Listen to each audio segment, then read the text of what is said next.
Welcome to the latest episode of the Campus Comics Cast. This is Dan Brown, and I'm joined this time by Scott Reed and Mike Atchison. And we are all still recording this remotely. We're all in different towns, doing this through the magic of the internet. So if there's any technical problems, that's what's going on. And just remember that you get what you pay for. So even though we're sort of maintaining social distance here, the store is still open. You can come by 816 Suite B, East Main Street in Carbondale, Illinois, Tuesday through Saturday. We've got our winter hours right now going of 11 to 5. And you can find us on Twitter and Facebook, or if you want to give the store a call, the number is 618-457-6011. Again, we just ask that, everybody wears a mask, like, is required everywhere right now. And, just try to be conscientious about your fellow customers and everybody. Just want to keep everybody safe while all this craziness is going on. We got a few different things to talk about this time. We have been sort of looking at some stories of characters who are having their anniversaries this year. We did Justice League not too long ago, and some of the other big characters who are having their 80th anniversary this year. So we're going to be talking about Green Arrow this time. And then we're going to be looking at the first Wolverine miniseries by Chris Claremont and Frank Miller. And another little story that's sort of related to that. And then we're going to continue looking at the 80s Vigilante series that we've been going through.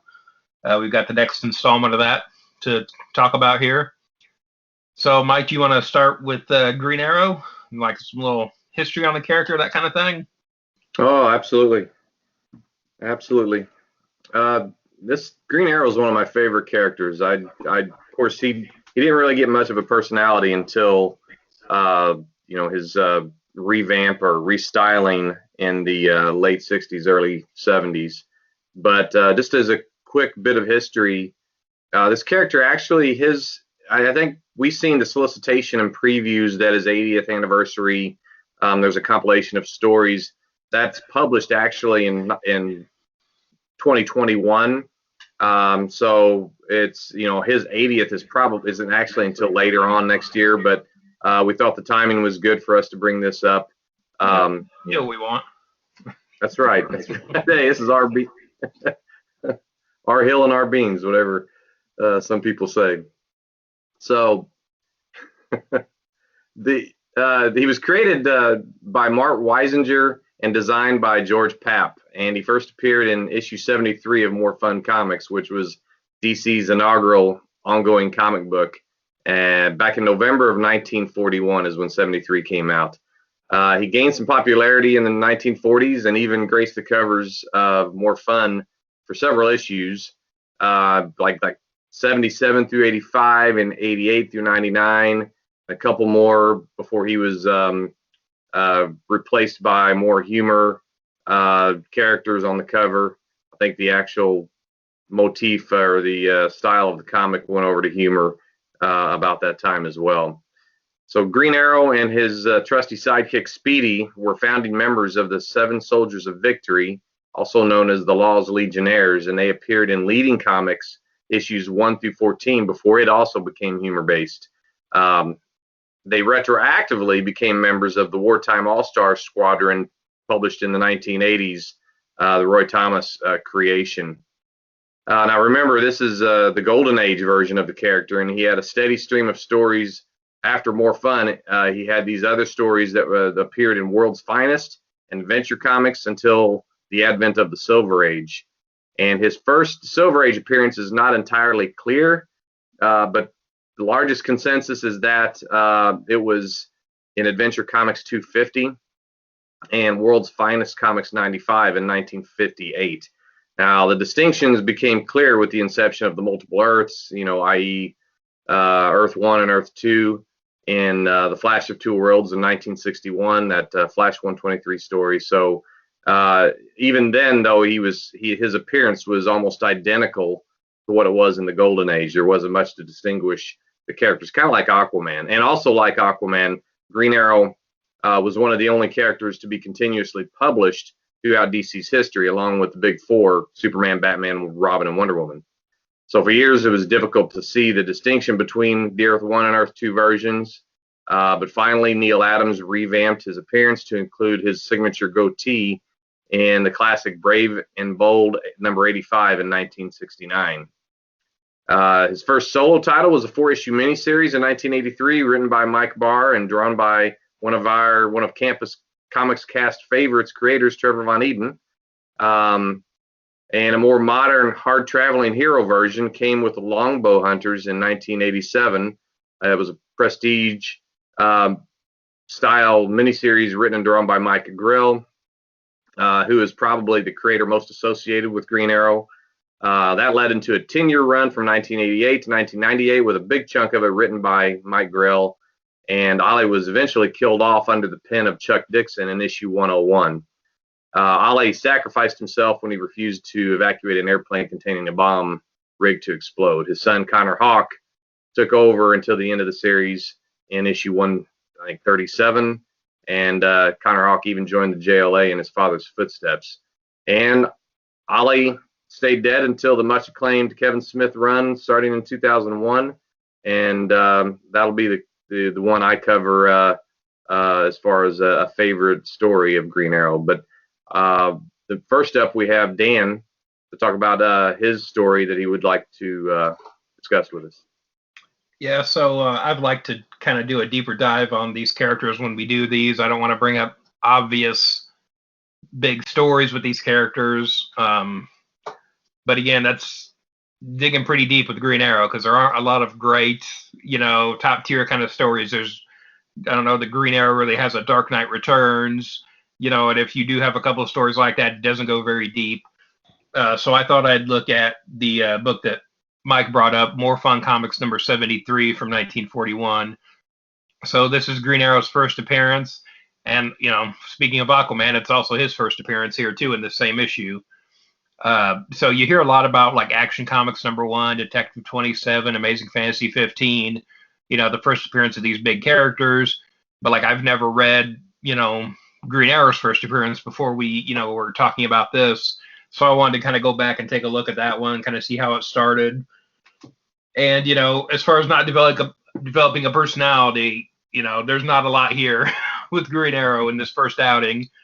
Again, this is sort of the Batman light that we had for a long time with Green Arrow, which if you watch the Batman Brave and the Bold cartoon, they kind of turned into sort of a rivalry between him and Batman, where they had sort of similar gadgets and things like that going on between them, almost like a competition.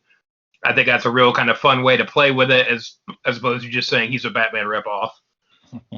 But yeah, so this first story from More Fun 73 is called, and I think this might be retroactively titled. I don't know that the story originally had a title when it was published, but this one is called The Case of the Namesake Murders. And this is, again, by Mort Weisinger, George Papp, that Mike brought up as the creators of the character. And so it starts off right off the bat, with Green Arrow and Speedy out on a ledge, shooting arrows at some hoodlums on an adjoining rooftop. And we get this sort of shadowy criminal wearing a mask and a cape and a large hat, killing people who are namesakes of famous people, and killing them in the way that their namesakes died. So there's a George Lincoln who gets shot like Abraham Lincoln. He stabs a man named Anthony Caesar in the way that Julius Caesar was killed. And then he hangs a man named John Hale like Nathan Hale was hung. And so it cuts to then Oliver Queen and Roy Harper in their home, and just really, you could just recolor the hair here, and this is Bruce Wayne and Dick Grayson at this point. It's just a millionaire in his ward kind of thing. right off the bat, they hear about these murders. They, get dressed in very, sort of Robin Hood outfits. Definitely the classic Speedy version here already. And again, Golden Age first appearance. This is not an origin story. They've been doing this for a while at this point. We're jumping right into the middle of it here. Origin would come later, but again, with Golden Age stories, you usually didn't get that in the first appearance. Like, it's pretty much standard now. But as they race to the scene of the crime, they get in their aeroplane, which right now is just a car. It's called the aeroplane, but they are driving it on the street. It's got a big fin on the back. It looks like this thing could fly. And I was thinking, like, okay, was this a car and a plane? Not in this story anyway. It might be later, but right now it is just a car they're driving through the streets with.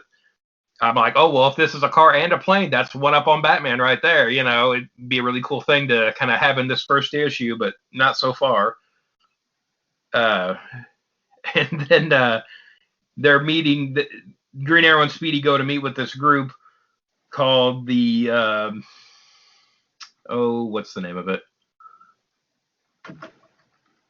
It's basically an organization where all the members have names of have like similar names to famous people. So there's a man named Leonard Achilles who's concerned that he's going to be next, and he is like, but he can't cut my heels because I'm wearing metal boots.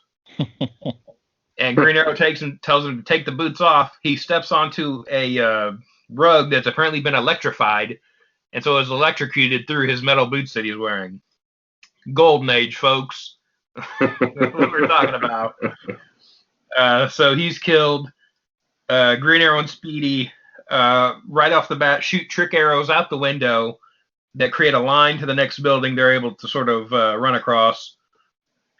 And they shoot arrows at this fleeing criminal and pin him to the wall, and they even get his hat and everything. But again, no sort of bodily injury to this villain yet, to this criminal here that's a member of the main guy's gang.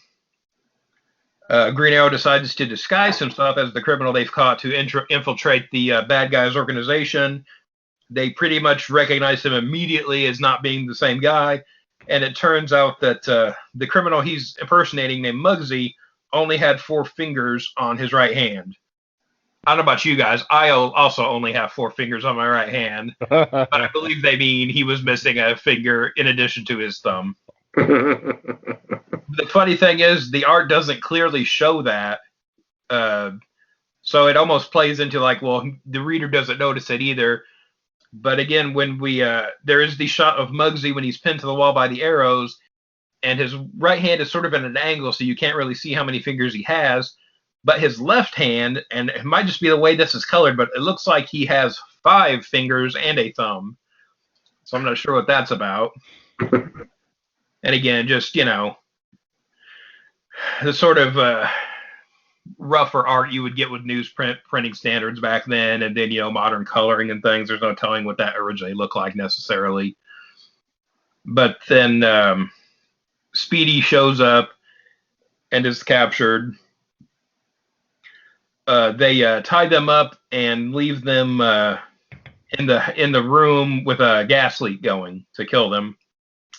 Green Arrow kicks off his shoe and kicks it through the window, sort of breaking the window, letting the gas out.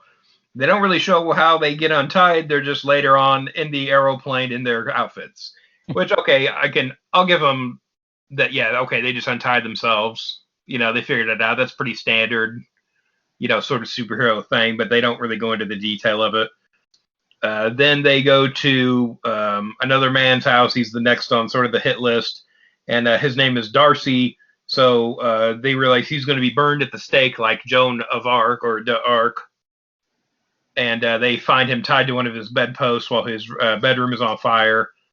Green Arrow climbs out of the window with the man and instructs Speedy to shoot arrows up the side of the house so they can use them as a makeshift ladder to climb down.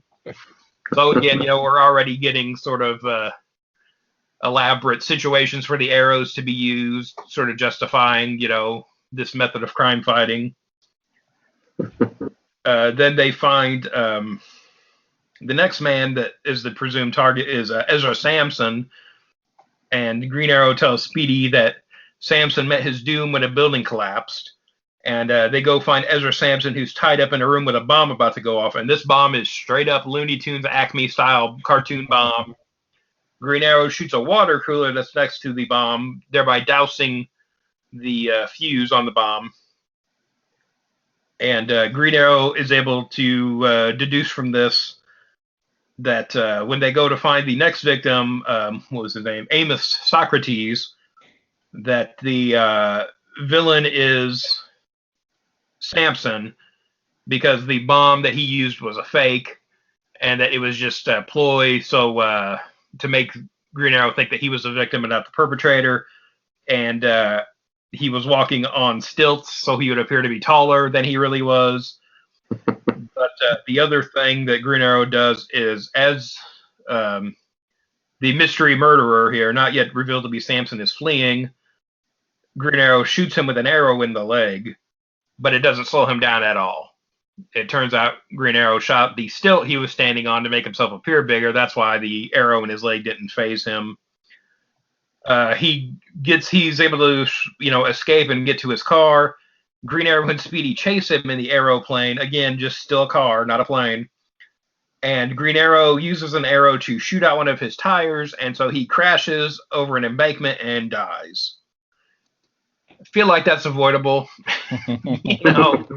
Sampson probably didn't have to be killed here in this, but at the end of the story, Green Arrow takes the fake bomb and places it in a souvenir case they have in their trophy room. So again, something similar to what Batman has. And we have this sort of cool last panel here saying, that Green Arrow will be back, to fight other criminals. But we have this real small illustration of an arrow going through someone's hand and dropping a gun. And it's like, that's straight up, right through that guy's hand. There's no question about what's going on there.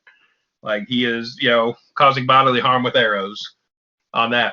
Again, something that would sort of come and go throughout Green Arrow's career. And that's it for this first outing of Green Arrow. And again, just sort of what you hear about the Golden Age stories, where it's very Batman. And again, Batman is very pulp at this time too, sort of based on the Shadow and other sort of pulp hero characters from back then. And so I think, that's part of what's going on with Green Arrow too. But yeah, it's hard to distinguish. Like, you could easily switch these characters out and it would be similar stories. Did you say where you read this reprint? Oh yeah, so I don't own this issue. I read this on the DC Universe app. It's available on there to read. I was just looking up to see if I have a reprint of it. I've got it in the Millennium. Yeah, I'm trying to think. Like, I don't know. Did they do Green Arrow Archives? I feel like they probably did at some point. 2016, they had a 75th anniversary. Yeah. Probably had that story in it. Yeah, but again, not nearly as widely available as, like, Batman, Superman's first appearances, that kind of thing. All right. You want me to go with mine, or are you ready, Scott? You go ahead, Mike. Okay. So one of my favorite Green Arrow stories, the one that I picked, is the Quiver story it's a 10-issue story written by Kevin Smith. It's the first 10 issues of that run, and it's got art by Phil Hester. And let me tell you, summarizing a 10-issue story can be challenging, but I managed. And so basically, first I want to say, I knew Kevin Smith would do he got some accolades for this story arc, but Phil Hester is really the star to me. I mean, I didn't really have an appreciation for that cartoony style until this run, but he uses shadows really well, and I think it's great. Anyway, this was published in 2001, and Quiver not only brought the character of Oliver Queen back into continuity, but it also resurrected some of the some obscure characters from DC Silver Age, such as Stanley and his monster. Originally envisioned as a children's adventure strip in the 60s. However, Smith's version was a much more nefarious and not a nice guy. The story features numerous guest stars, including Batman, Etrigan, the Demon, Aquaman, Connor Hawke, that's Green Arrow or Oliver's son, Black Canary, Deadman, and the Justice League as a whole. It also introduced the character of Mia Dearden, who is a reformed prostitute and eventually inherits the mantle of Speedy, which that was almost the story I picked. I forget what issue it is, but later on where it's discovered that she has AIDS. So, and that was by Judd Winnick, I think. So this story centers around the convoluted resurrection of Oliver Queen, the original Green Arrow. Hal Jordan, Green Lantern, learns of Green Arrow's recent death during his return to Earth in the final night crisis that occurred a few years prior, and shortly before sacrificing himself to reignite the sun, Green Lantern uses his powers to preserve a little bit of Green Arrow's DNA from Superman's cape. In a classic few panels there where Superman's like, what was that? He just felt like something left his person. And anyway, we find out retroactively that this DNA was basically Green Lantern was recovering it to maybe use to resurrect Oliver Queen's physical body. Now, the reason Superman had that DNA on his cape is because he was on the plane or nearby, I think, when Ollie was blown up in the plane in issue 101 of his previous series. So the resurrected Green Arrow only possesses Oliver's memories up to the events prior to the Longbow Hunters. And as the resurrected Ollie Queen tries to figure out his place in the world, he's aided by this Stanley and the Monster character, Stanley Dover. He took him in, kind of rescued him from a mugging and took care of him. And he interacts with important people from his past, like Black Canary and the Justice League, etc. And then we find out the Green Arrow was revived in body, but not in soul, due to Oliver Queen himself preferring to stay in heaven. He made the conscious decision to, you know what, I like it here. I don't want to go back to the mortal plane. Can't say I blame him. His memory stopped pre-Longbow Hunters, like I said, because Ollie felt that things went wrong for him after he killed a rapist. And this resulted in him being attacked by the Demon due to his status as a hollow, which is what they call a being that does not have a soul. And now Hal Jordan, who is now the Spectre, transports Ollie out of Etrigan, the Demon's reach, and brings him to heaven to talk with his soul. However, when the soul prefers to remain in heaven, Ollie is sent back and captured by this black arts magician named Dover. Or well, that's Stanley, who intends to transfer his own soul into Oliver's body.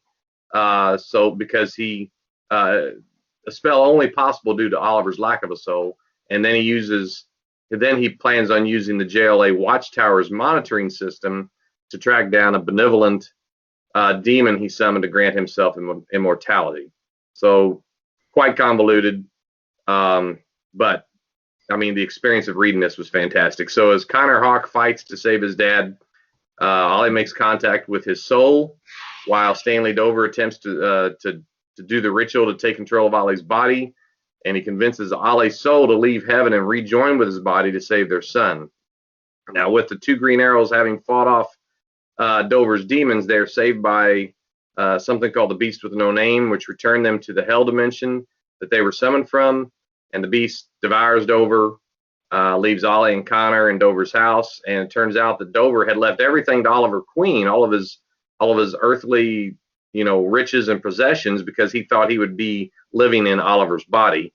And of course, now Ollie actually has the house, and he uses those resources to start up his crime-fighting career again in Star City. So I got to say, this was.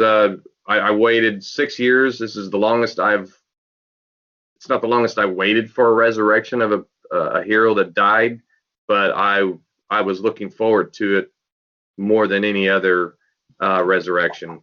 And I actually got to meet Matt Wagner and Phil Hester and Andy Park at C2E2 and get my copy of Green Arrow #2 signed by them It's my favorite image of Green Arrow by Matt Wagner and Andy Park, Matt Wagner and Andy Parkman. So anyway, that's my favorite story that I wanted to go over. All right. Well, I picked. Just real quick before we move on. Quiver is a really good story, and we brought up the Judd Winnick run real quick too. In between, there's the Brad Meltzer run too that's also really good. But I read Quiver back in the day when it was coming out, and I still remember when Ollie shows back up, he's using like a bleach arrow, right? I think yes, he's got an arrow with a thing of bleach on the end. It's a jug. It's a jug, yeah. Yeah, it's a jug of bleach, and at some point, and I don't know if this was just Kevin Smith making a mistake here, but Batman mentions that Green Arrow was funding the Justice League for all those years. And I had always thought that was supposed to be a secret, that nobody knew who the benefactor actually was. Was that still a thing at that point? Or do you know if that had come out by then? I mean, of course, you could always argue that, of course, Batman's going to look into who's funding the Justice League and figure it out. But I didn't know that was, continuity at that point, that, it wasn't a secret anymore. At this point, I don't remember what the real continuity was. I seem to remember that Oliver Queen's inheritance, a big portion of it was, it was to fund the Justice League. Whether that was real-time continuity or retroactive, I don't know, but right. It sounds familiar. Yeah, I just remember reading that at the time and being like, I don't know if he's supposed to know that or not. That was a flip up along the way. Yeah. All right, we good? Yep. All right. So the story that I chose was Green Arrow Year One. This is from 2007, and one of the reasons why I chose it is because it kind of reset Green Arrow's origin, I guess, and of course the Arrow TV series, which kind of led to the CW Arrowverse, basically takes most of the origin from this particular story. So this was, again, 2007, 6-issue series, written by Andy Diggle, art by Jock. And basically in this story, what happens is Oliver, being the playboy party guy, ends up being stranded on a deserted jungle island. And basically to survive, he has to kind of learn a new set of skills. This was, let's see, what was this? This would have been after Final Crisis? I think it would have been before Final Crisis, but only by a little bit. Okay, so anyway, so it's some reset of the origin after one of the crises. Have been Infinite Crisis, probably. Okay, Infinite maybe. All right. So anyway, so this is like we have Oliver Queen, priest, any marksman skills. So he has to basically learn those skills, gain those skills while he is here on this island. And of course, on the island, what is going on is that there is this opium ring. This is where they're, harvesting, and so he basically brings down this opium ring while he's there on the island. So ultimately, he returns back to Star City, and that's the point where he kind of begins his career anew, I guess, or I guess I shouldn't say anew, since this would be his beginning of career for Green Arrow at this point. But there's a lot of little homages to this series in the Arrow TV show, like the one of the Oliver Queen's bodyguard in the series. His last name is Diggle, which of course was from Andy Diggle, and then later on John Diggle has a brother show up who's actually just named Andy Diggle. So they took the name from the writer of this series. So this, if you were a fan in any way of the Arrow CW show, then most of the origin of that TV show comes from this particular comic. So I really enjoyed it. Thought it was a good new origin for Green Arrow. I'm ashamed to say I haven't read that, and I have no excuse. Yeah. No, I have read this, and I read it probably halfway through the run of the Arrow TV show, and I was like, oh wow, they took a lot from this. Mm-hmm. Yeah, and it is worth reading. There was a bunch of Year One miniseries DC did around then, like there was a Huntress and Black Lightning Year Ones. There was a Metamorpho one that's worth reading, and I think the Green Arrow Year One was probably the best out of that bunch that they had coming out around then. Now, one thing about Green Arrow is he really doesn't have really like a strong rogues gallery. I don't feel like. I mean, when you think about his big villains, who do you name? Merlin, and he didn't come around until what, the 70s or 80s, right? Yeah, he didn't. I mean, prior to the Bronze Age, probably he didn't have really it was just your crook of the month, bad guys. But was Clock King a Green Arrow villain originally? Who's that? Clock King. I think he was, yeah. But I think of. But again, it's not. He ain't the Joker. You know, no, sure. I'd say if you historically, Count Vertigo would probably be at the top of his villain list, and he was the nemesis in that 4-issue miniseries in the 80s that Von Eden drew. But then Judd Winnick, I think it was probably, he wrote most of the issues of that run that started with Kevin Smith, and he brought in some really cool ones like Brick, which was like your Wilson Fisk version, you know, of your Kingpin. And he brought in a guy named Onomatopoeia, which was it was crazy. This guy only spoke in those onomatopoeias. Yeah, Onomatopoeia, that was still during Kevin Smith's run, actually. Oh, was it? Okay. That's one of his, because he's brought that up before, because there was talk about him directing an episode of Arrow after writing the book, and apparently the creators of Arrow basically said, no way that will ever happen, kind of thing. And then he went on to direct other shows for the CW, but never Arrow. Yeah. And he was even people were like, well, why not have him do onomatopoeia on the show? And he was even saying onomatopoeia doesn't really work in live action. You know, you kind of need the sound effects and that kind of thing for that character to work in a comic book, you know. Yeah. Yeah, so you're right, though. He's kind of like Aquaman. He's got a very limited rogues gallery. Well, Aquaman has a stronger rogues gallery than Green Arrow does. At least you got Black Manta and Ocean Master, you know, for him. So, yeah. He's got Aquaman, I'll say he's got some really good number 1 and number 2 spots, but after that, you're talking about the flying fish. Yeah. Well, the Trenches are getting their own movie, right? So there's that. There's that Aquaman villain. Yeah, heck yeah. Any day now, we're getting that Trench movie. Well, we're ready to move on to Wolverine? I think so, yeah. We've been pretty DC heavy, so throw in some Marvel stuff. Yeah. So we decided we were going to talk about the 4-issue Wolverine limited series that came out in 1982 by Chris Claremont and Frank Miller. Yeah. And I kind of lean more towards a lot of this being Frank Miller, but Chris Claremont was still in the heyday of his X-Men run at this point. Now Wolverine, okay, so this came out in 82. Wolverine was introduced in 1974 in Hulk 180, that cameo appearance. So we're about 8 years out from the introduction of this character. So there wasn't a whole lot of Wolverine stuff out there at the time. Of course, he was after Hulk 180, 181, 182, then Giant Size X-Men 1, where he joins the X-Men team. That was in May of 75. And he was basically an X-Men character because the X-Men were kind of in their own thing during this time.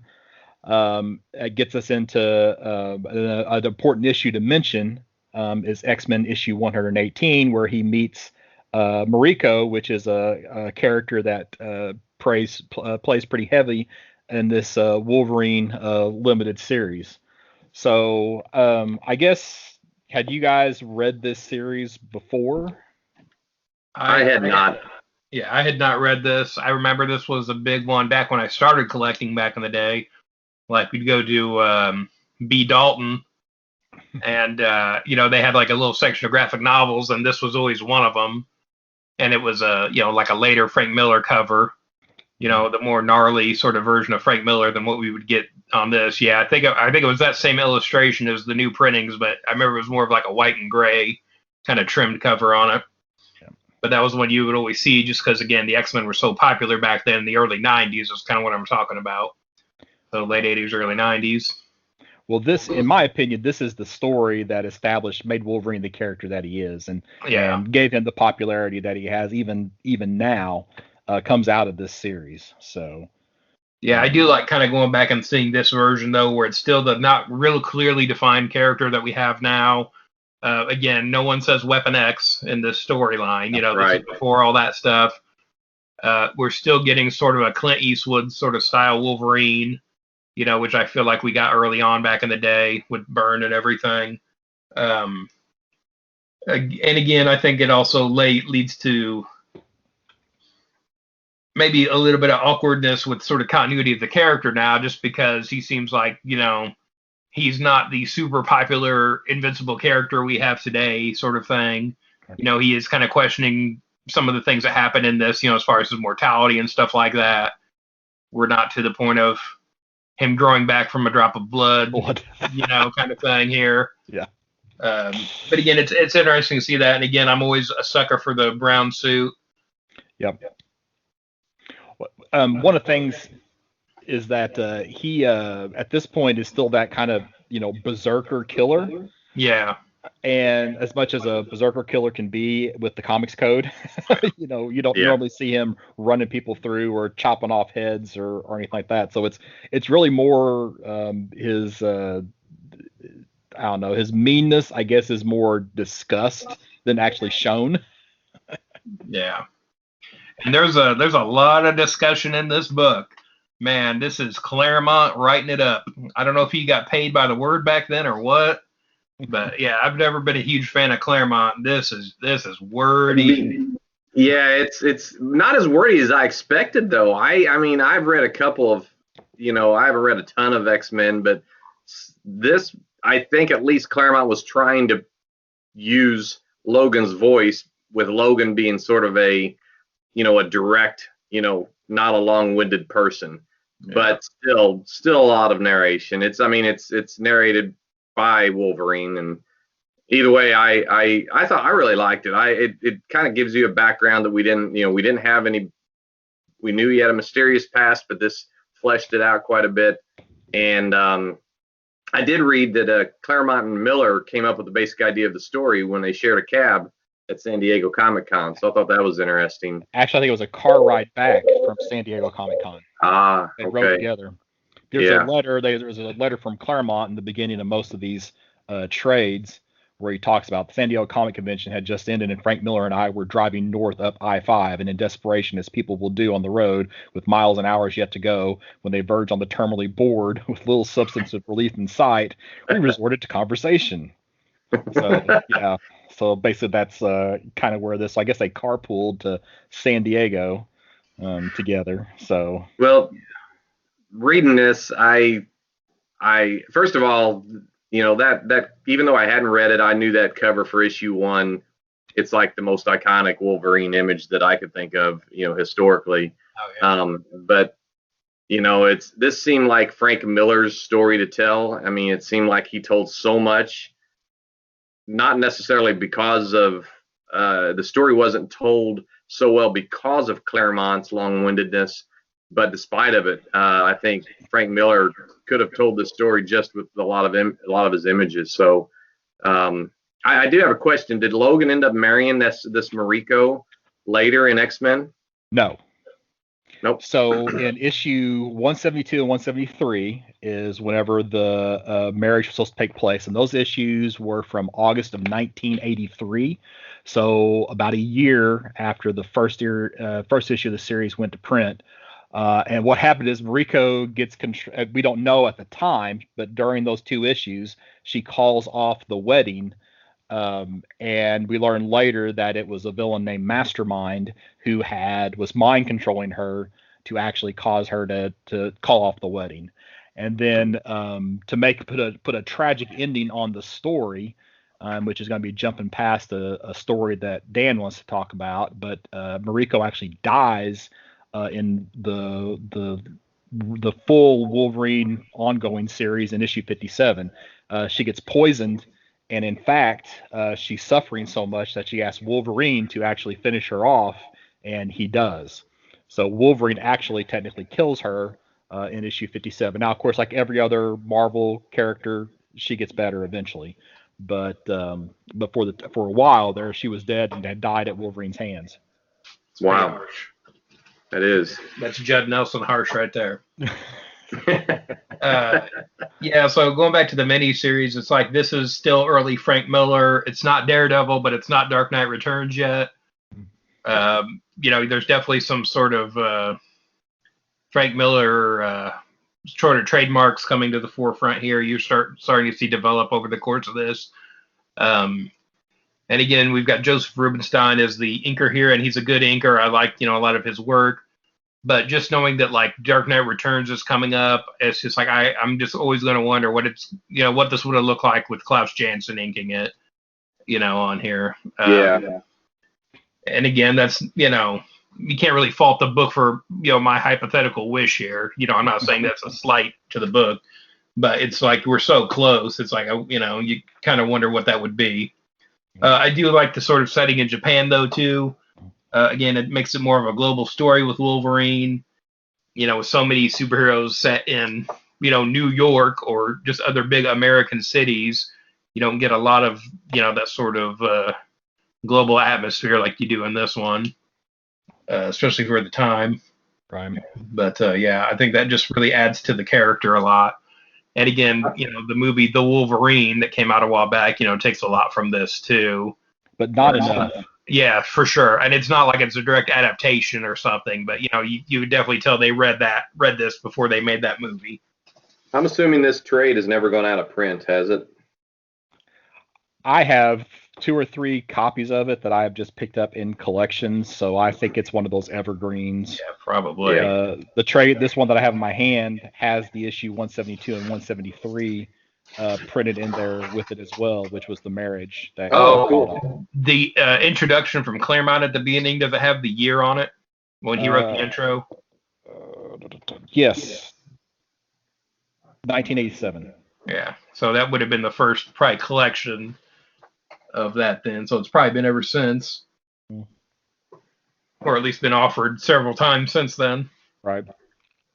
Now, the another character is introduced in this, and when you look at the character, it probably looks like they'd be a better companion for Wolverine than Mariko is this character, Yukio.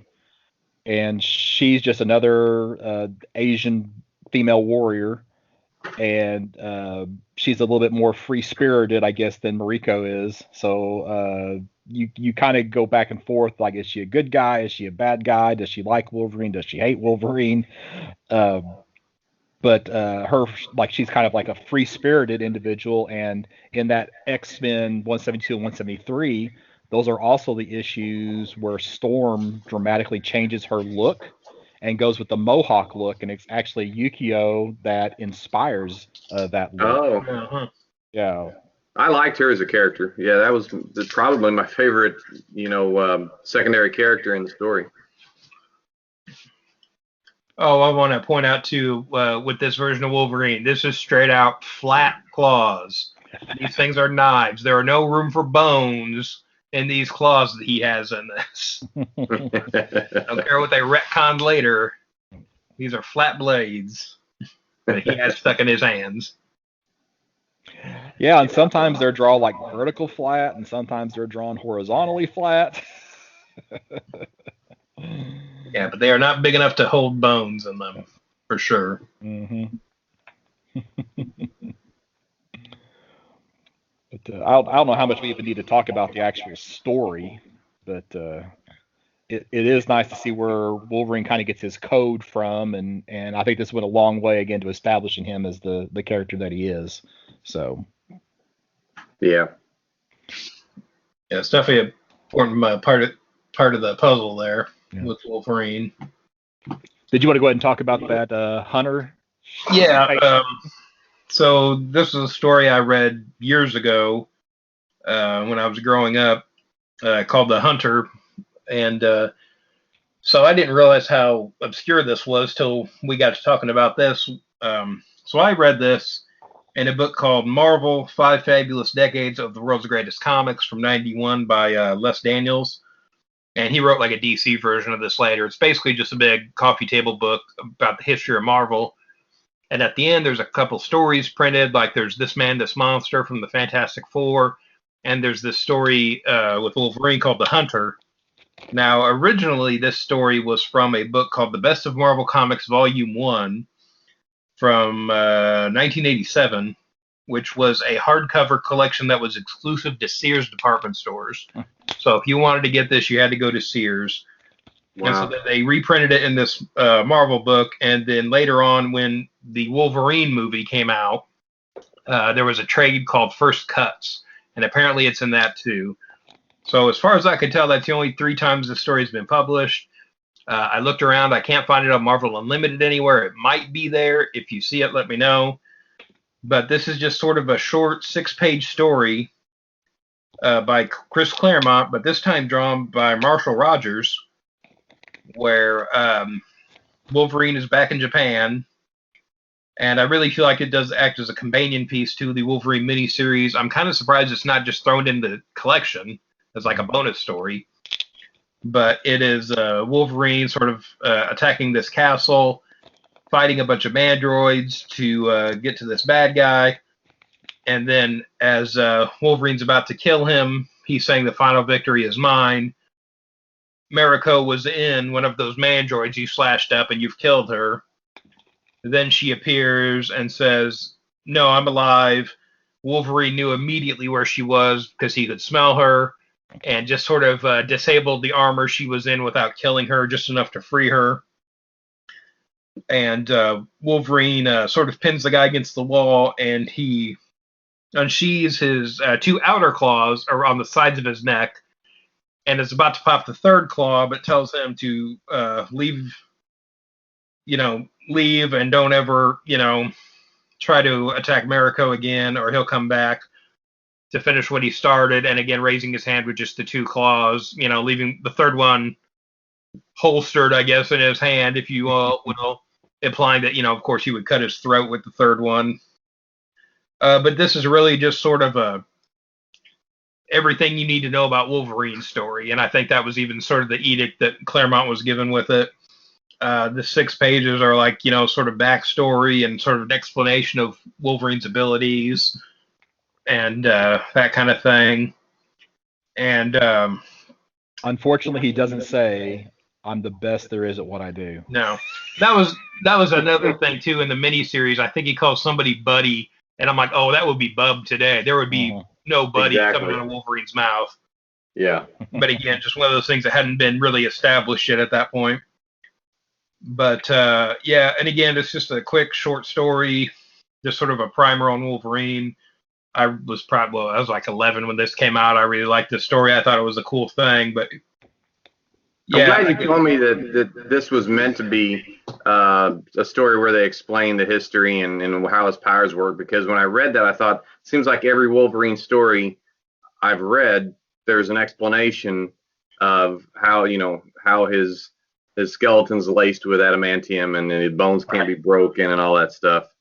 But at least in this story, there was the intent to do that. And I think the visual that you just described with the 2 outer blades going just nicking the neck, and that I thought that was pretty cool. Yeah, and that's the thing too. They've done that since, and usually when I've seen that anyway, it doesn't seem like it draws blood, but he just gets the edges of this guy's neck in this too. So there's a little bit of blood there. Here's another thing too. Again, we've still got these something that I think's kind of been dropped since. We have the little knuckle pieces on the ends of his blades too. Mm-hmm. And it seems like they don't really do that anymore. I don't know if they ever gave a name to those or kind of explained, because it seems like back in the day, sometimes it was part of the glove, sometimes it was actually on his hand, kind of thing. So I never knew if that was supposed to be something part of the adamantium system, like it's like implanted in him, or.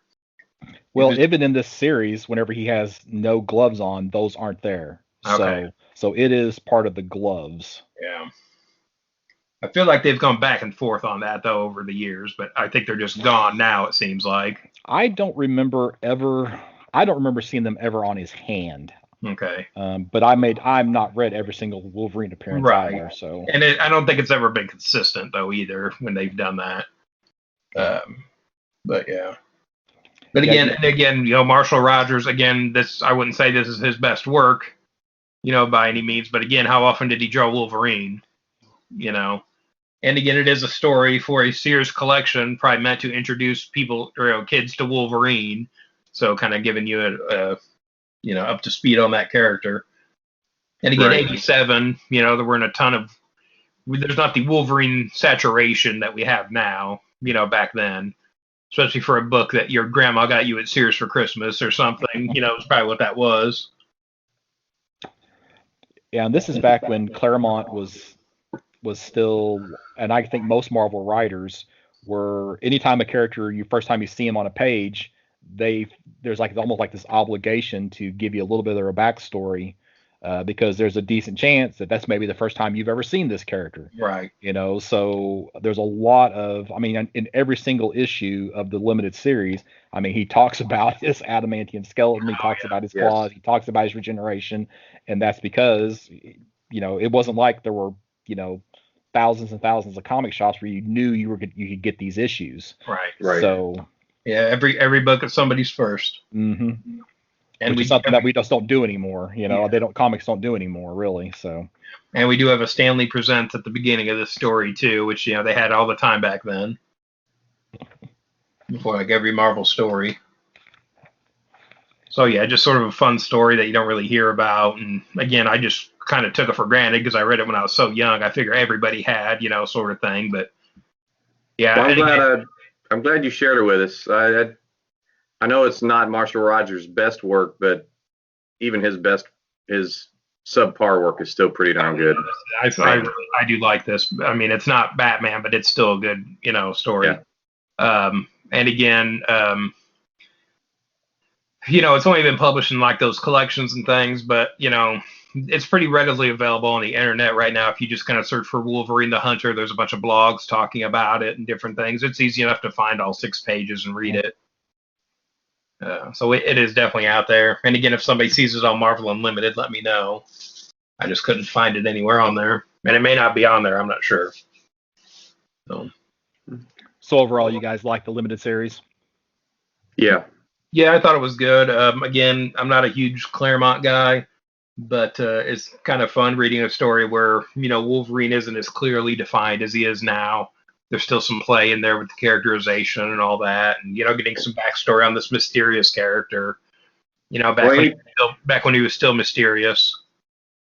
Everything's relative. Anytime you think that Claremont is the wordiest, just go read some of Roy Thomas's old stuff. Right. Oh yeah, some of these All-Star Squadrons I'm reading are get through.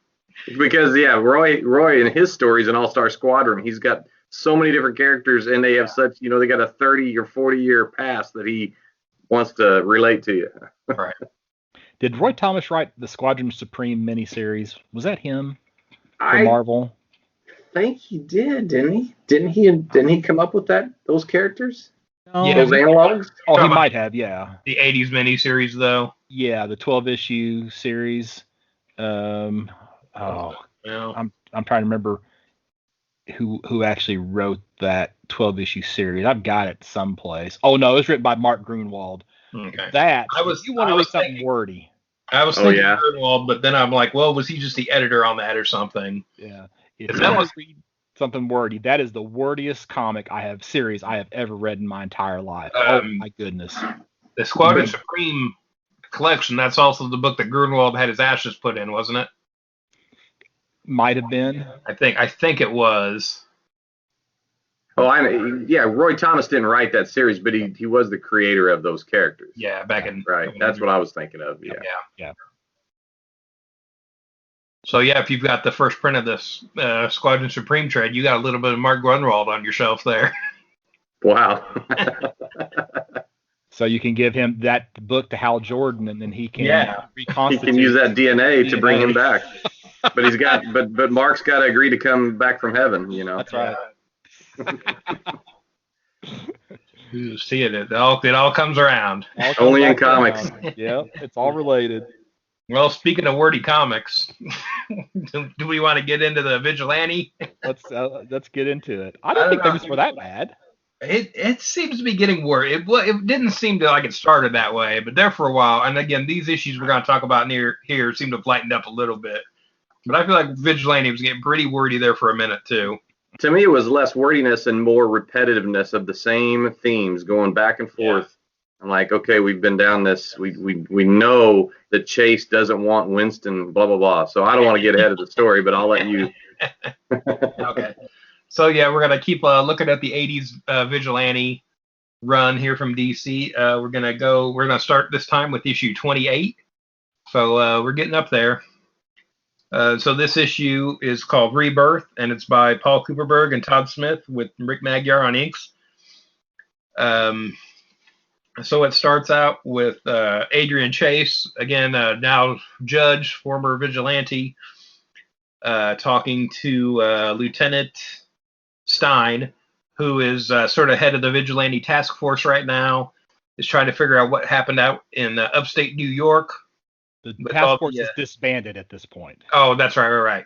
Yeah, so that's part of Stein's arc here, is everyone's sort of content with the results of the investigation as to what happened in the previous issues, where it looks like Electrocutioner was also operating as the vigilante and killed Judge Wells and everybody in the previous issues. We know as readers that's not what happened. Chase killed him and sort of left the costume with Electrocutioner.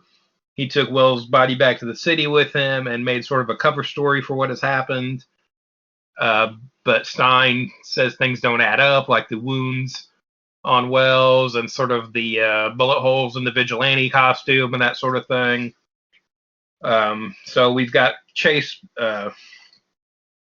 looking pretty harried here. Again, he has for the last few issues, but that seems to be going to be a continuing theme here with the character. And so we have what is his name? Blake Scully, who the spelling of his name will change over the course of this issue. But a sort of mobster here who gets off, and Marcia is pretty upset about this and kind of storms out of the courtroom. Later, we have Chase meeting up with Dave. He's his bailiff, right?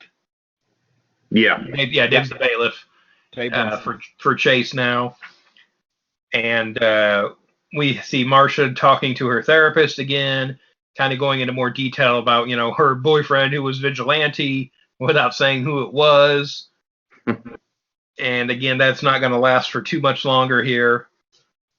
Then we have cut to the criminals kind of out at night celebrating and finding out that now the sort of, I don't know if they call him the mob, but that's basically what we're dealing with here, has a killer out for him.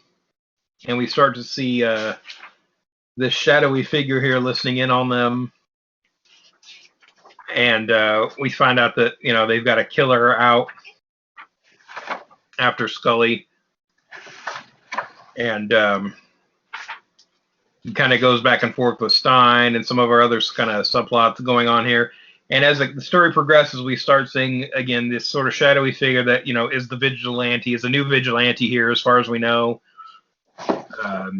We get this confrontation down at the docks here at the end with the sort of mobsters trying to kill each other. We kind of shooting up the docks here. We have a night watchman who says they pay him to watch the place, but nothing about him having to get involved in a gunfight, so he calls the cops. Again, you don't see that a lot in comic books, but, it's probably a more realistic version of what would happen, for sure. I don't know if I'm jumping headlong into a gunfight. And now here we get Vigilante shows up to confront Scully here on the docks, and we get, the big full-page reveal here. This is Vigilante, his back, saying, he slipped through some, the loopholes in the court system, and he shoots him at the end. And then we have at the very end, we have a news report with kind of saying what's happened, and the issue ends with Chase at home watching it, sort of freaking out that, there's a new vigilante here, what's going on. Again, in the previous sort of story arc, he was questioning what, his sanity, whether he was still going out at night doing this unbeknownst to him and different things. So who knows what he's thinking right here. There's some notable stuff in the letters column on this one because we are Before getting you get to the letters column. Okay. So, and I don't have page numbers in this issue. Yeah, we don't have page numbers anymore in here. But one of the pages just before actually just after the second half, you have the Dr. Knopf, who is the psychiatrist. You have Lieutenant Stein, and you have Dave Winston. It's 11:30, and they've all got someplace to be. So I think they were initially setting this up to where, we're getting another, who is actually the vigilante, right, type of a story, which of course that doesn't take long for them to resolve that storyline. So yes, thankfully, because I feel, the last one kind of dragged out a little bit, and I feel like was a little bit of a bait and switch, which brings up what I wanted to talk about in the letter column is, so these are letters about the previous issues, and so we've still got the debate going on about Vigilante, which is the old Vigilante now, as we're reading this. But it looks like some of them, a lot of the consensus here seems to be for JJ, who's died previously in the series, as if they were going to bring him back, and it turns out that he's the second Vigilante. I think that would have been interesting. It's not like we haven't had questionable comic book resurrections before. I think maybe that would have played in a little better to the story. I almost wonder if that wasn't supposed to be the original choice for the new Vigilante. Again, DC has a habit of switching stuff up when fans figure it out like that. I don't feel like it was really foreshadowed very well of Wells being the second Vigilante. I feel like it was just kind of thrown in there at the last second. That's the way it reads anyway to me. We have this sort of guy in a derelict apartment. It's like, does that look like where Wells would live? Is this some shady apartment he's renting to run this operation out of? Like, what's the deal? So again, I feel like what could have been, would have been a sort of a cool ending to JJ's story maybe, as opposed to what we got. I find it weird they've yet to talk about where Terry went.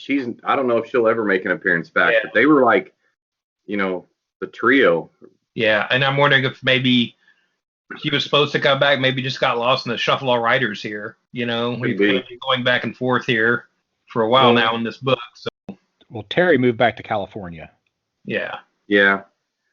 I just thought she was strong enough, or at least a big enough part of the storyline that she might reoccur instead of keep bringing in new people. The one thing I want to comment on is the cover, the Sienkiewicz cover, and it definitely jumps out at you after seeing what I call your run-of-the-mill covers. And it's not that I mean, his style was all the rage back in that time period, and I wouldn't say I want to see it all the time, but it sure is a break from your typical fare. I remember around the same time you had, I think the first Sienkiewicz cover I ever seen was Batman issue 400, and I was blown away by it. So at the time I was like, oh, this is great. Now, I mean, I've seen lots of art by him, and he changes his style often enough that it doesn't get old, but I did enjoy this at the time whenever this issue came out. I feel like Sienkiewicz is so stylized that he gets away with being sloppy. And sure. I feel like this is kind of a sloppy cover myself. That's fair. Yeah. Just like the proportions just seem wrong, and it's just a little off to me. So it's almost like a mirage. His one leg looks like it's kind of hidden in, just watered down. But I have to tell you though, by now I'm really getting tired of Adrian Chase and him being high and mighty. His attitude with the detective, and one thing on page 6, you got in the courtroom, you have that whole audience, and they have enough detail that you can see they're all wearing clothing, and it looked like the penciler and inker went to some trouble and put in some detail in, but the colorist made them all look like they had the same drab gray suit on. Yeah, you see that a lot back then, though, too. That's pretty standard for back then, just sort of monotone field of characters in the background. And, the old Irish hired killer O'Malley. Now, if that's not your stereotype Irish bad guy, I don't know what is. I mean, he had the red hair and the thick sideburns, and he did everything but, bring out his charms. I mean, he probably had a shillelagh hidden in his coat, don't you think? Probably, yeah. So is that everything we want to bring up about 28? Yep. Yep. So, well, we're going to get more high and mighty Adrian Chase. That's going to continue. So, yeah, we're going to be looking at issue 29 and a Marshall Rogers cover on this one. Too. So some more Marshall Rogers this time out. So this one is called Nightmares Continued. And again, it's by Paul Cooperberg and Todd Smith and Rick Magyar on inks. So we've got Adrian's home in Greenwich Village. And then we see the new vigilante kind of creeping outside his window here as Chase is having another drink. Again, that's going to be a theme with Chase, too, as hitting the bottle over the course of the next few issues. So again, we get sort of a recap of what happened in upstate New York in the barn, where Wells and the electrocutioner were killed. And then we cut to Lieutenant Stein being told to sort of back off the case. Everybody's happy with how this turned out. You know, we don't need to be bothering any judges, you know, and that kind of thing. So just telling them to sort of back off and leave it be. But again, we don't get much of a story if he does that. So, you know, and again, this is going to be sort of a recurring thing with Stein here for a little bit, where we're, you know, he keeps being told to leave, you know, let this case lie. So now we have the new vigilante intercepting a, what are they doing? Criminals stealing is it TVs and things, it looks like. Oh, yeah, VCRs. They're stealing VCRs, crates of VCRs, because it was still the 80s. And we have one of the criminals tries to drive a truck straight at him, and he ducks underneath the truck as it slams into a wall, kind of knocking out the criminal.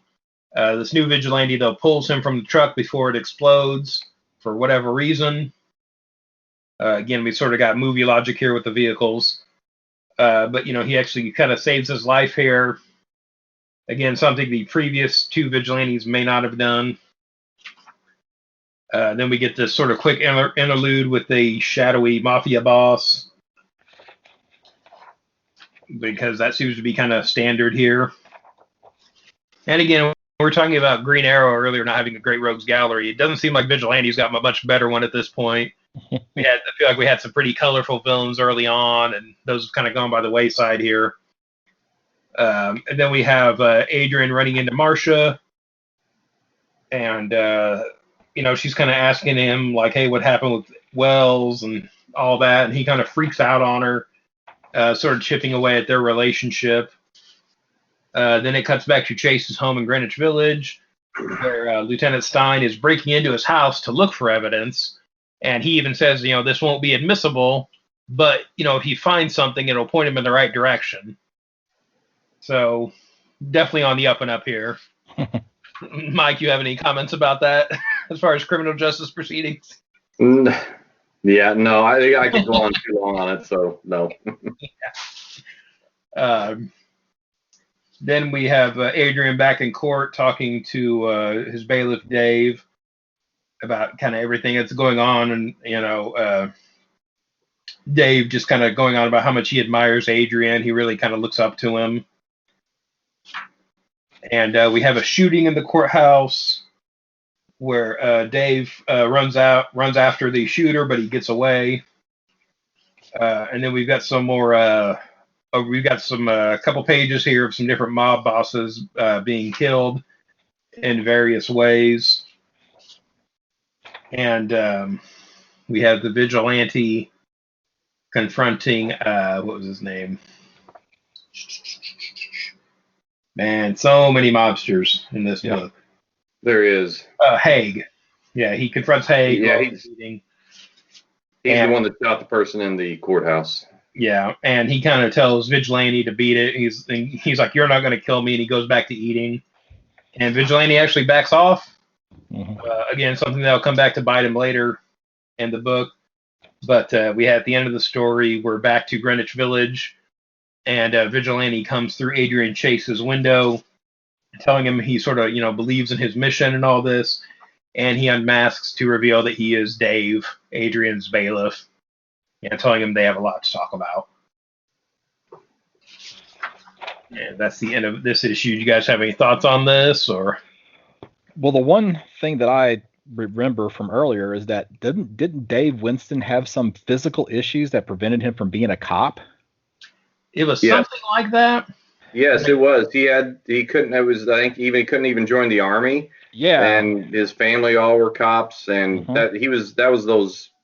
I think it was in the Alan Moore issues maybe that they had those. I mean, no, maybe it wasn't. All I know is he had like a backup story or two, Yep. and that should have been sort of some foreshadowing that maybe he would be a new vigilante. But I don't know why he can be vigilante if he couldn't be a cop. Yeah, see, that's the thing too. It's like, did they ever explain what his physical limitations were with that, or they just say like he couldn't do it? It almost makes me wonder, did he just not pass a test or something? Yeah. You know what I mean? It's like, it also seems like this would be a good opportunity to kind of bring in some of the sort of supernatural healing of Adrian Chase, where you could say, oh, it's tied to the suit maybe, and so maybe he can with this new suit. But that's not what happens here. No. I think a better story would be if he it was revealed that he cheated to get out of going into the service or into being a cop, pulled one of those things, and now he feels guilty about it. Yeah.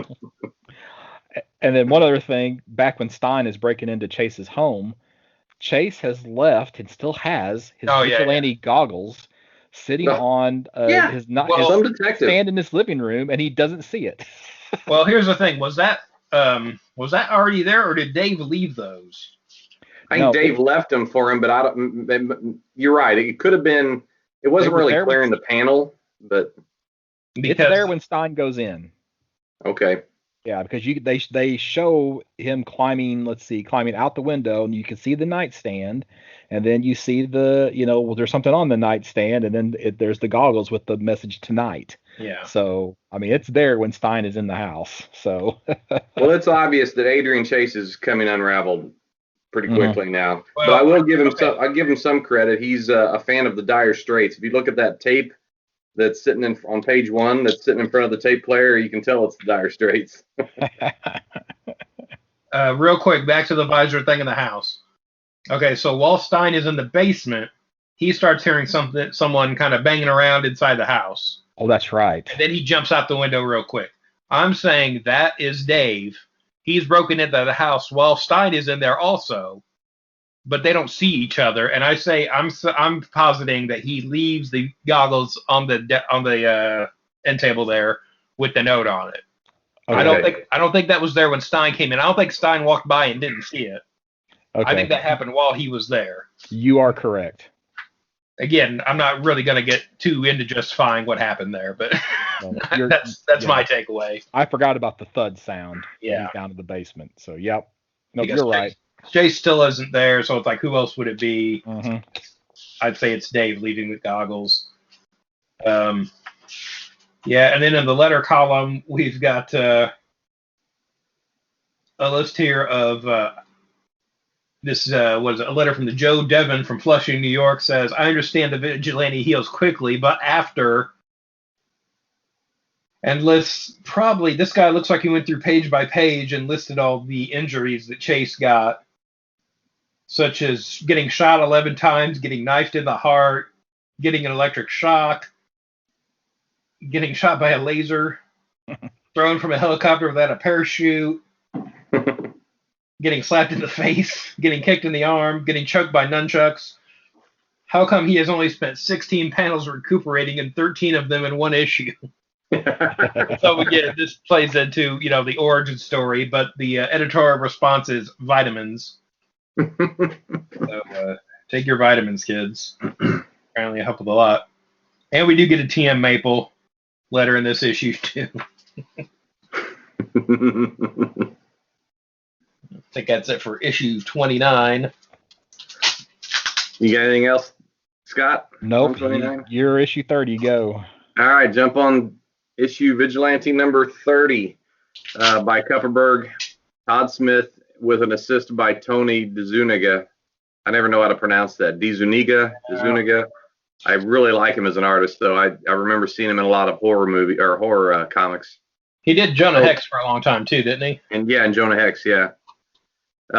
So this newest vigilante, who I must say is uber polite, with his yes sir, is Bailiff Dave Winston, as it was revealed last issue, and he and Adrian Chase meet on the dock, or I guess it's a dock. I see water. I don't know. It was kind of weird because Chase says, "Well, I didn't want you to be in my house," but yet they're meeting in public,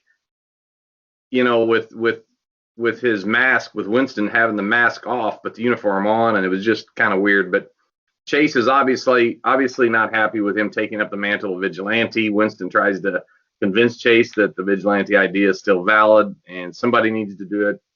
And this mob war continues, as we'll find out. It seems like it's everlasting. Lieutenant Stein is still defying the orders to stop investigating the death of Alan Wells. I forget what page it was on, but Mr. T makes an appearance, a very Mr. T looking fellow. Well, there's a couple Mr. T-esque characters here, too. Right. So several pages then we have of this guy, another mob boss named Glitz Jefferson, and his crew first fighting off their would-be assassins in this mob war, and then Vigilante. But Vigilante ends up prevailing before the cops arrive. And then we have the final showdown between Vigilante and Glitz. And just as we think our hero is going to get the upper hand, the girlfriend intervenes by bashing a bottle over Vigilante's head, knocking him loopy. And they are able to, Glitz and his girlfriend can make their escape, but not far, because they're then gunned down by some more gang members pretty brutally. And I'm noticing some of the shooting scenes are showing more realistic blood, which it's not like I'm a big fan of gore, but at least it's not purple. So then we have another scene with Lieutenant Stein being reprimanded, this time by his captain, for continuing the crusade against the Wells murder case. And of course, it's to no avail. And this is what I was talking about earlier about this is like, wash, rinse, repeat, wash, rinse, repeat. We just keep having scenes that are talking about the same stuff.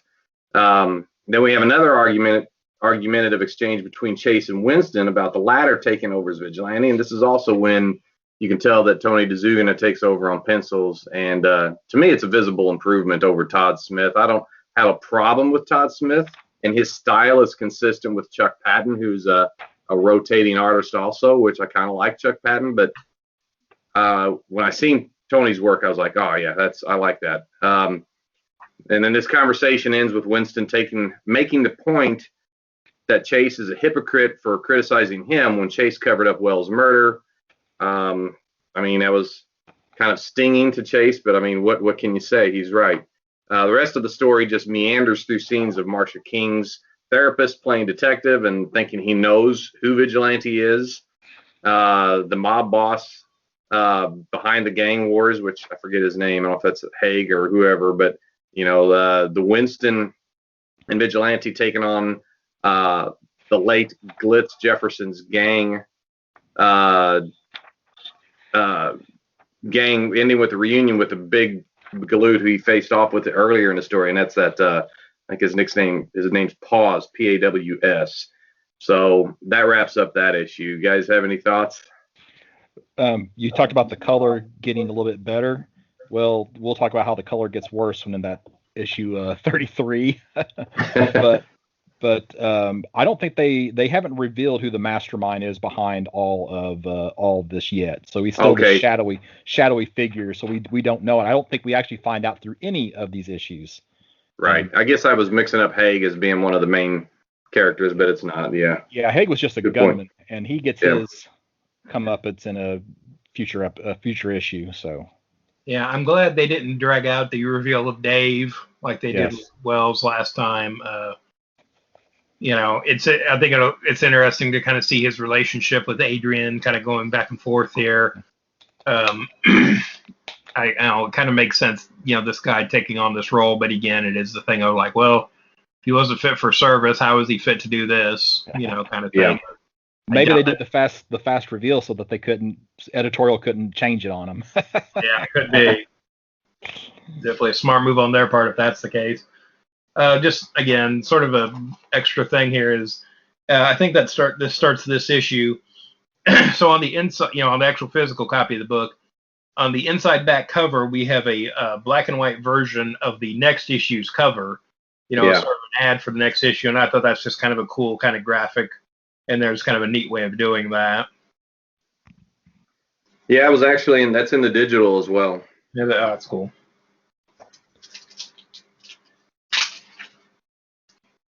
So 31? You guys ready to move on to 31? Yep. So this issue's again by Paul Kupperberg, and Chuck Padden takes over on on pencils. And the cover is another excellent cover. It seems like as soon as I decided to make a comment about Sienkiewicz cover, then we had the Marshall Rogers cover, which I thought was really good. Mhm. And then this Dennis Cowan cover, it's a great design, I think, more than anything, just with Vigilante standing in a puddle of water on the street with his gun out, and you don't really see him except through the reflection of the water. And I just thought that was outstanding, which is, again, that's like Dan said, that was previewed in last issue in that black and white image. So we resume the fight between Vigilante and the gang's new boss, Glitz's former right-hand man, Paws. It ends up with them kind of coming into a truce because they realize they're after the same thing, whoever killed Glitz. Lieutenant Stein finds a homeless woman outside of that hung out in an alley near Adrian Chase's home, and she was a witness to Chase moving a body rolled up in a rug into his house. So Stein's like, oh yeah, I got some good stuff now. Real quick before we move on from the homeless lady. Yeah. Just kind of looking closely at her wardrobe there. Is that supposed to be straw coming out of her sleeves there? Because I can't tell what else that would be. It's a frayed sweater. Is that what it is? I think so. Yeah, it's supposed to be a frayed sweater. Oh yeah, it is. It does kind of look like, yeah. It's just the ends. Her sleeves look like they're really frayed. Yeah. Yeah, like crazy though. Yeah, she could.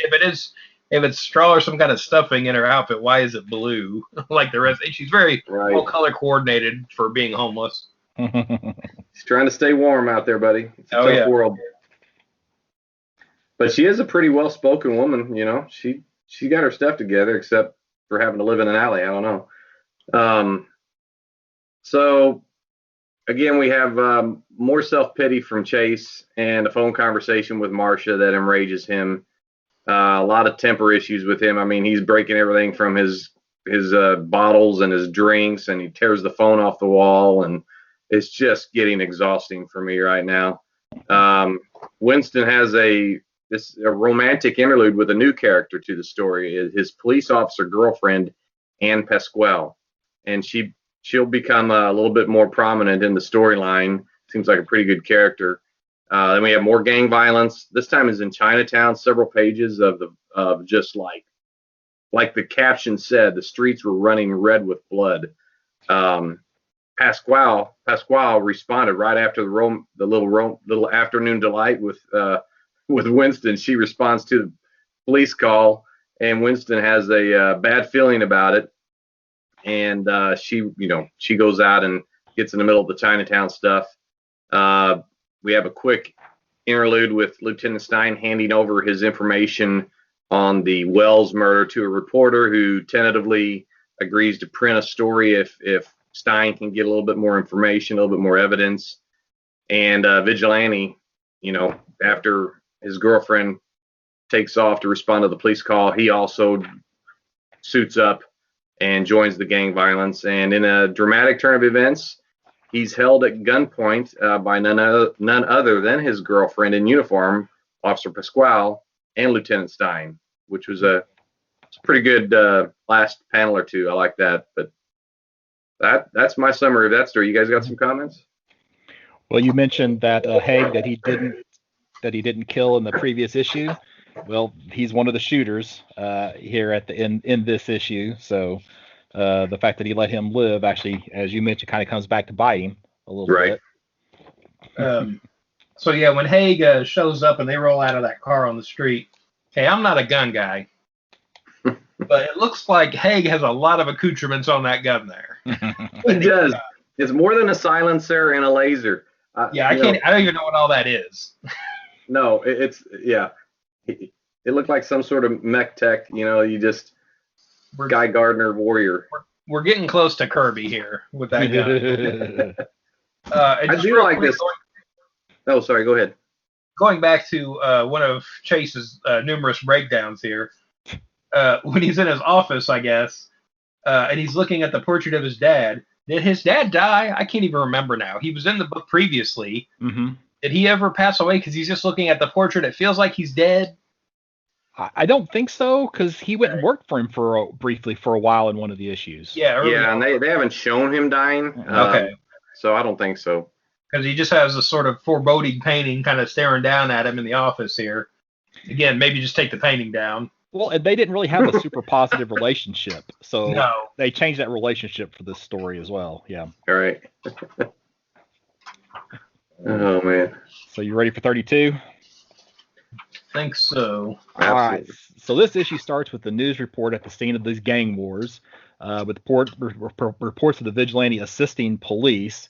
We actually find that the vigilante is surrounded by police, which includes his girlfriend, along with Leo Haig, who was the shooter from a couple of different issues now. So, but as the police are negotiating with Vigilante, Haig pulls out his gun and attempts to hold Vigilante hostage, and the police apparently don't care about Vigilante being the hostage, so they immediately open fire. Vigilante is able to duck the gunfire, and of course they kill Haig. But Vigilante then is able to take the Lieutenant Stein hostage. Notice he doesn't take his girlfriend hostage, but goes after Stein instead. And then Vigilante releases the lieutenant and manages to escape. So then we move to the next morning in Chase's courtroom. Chase calls Winston to his chambers after presiding over court and basically calls out Dave on taking an officer hostage.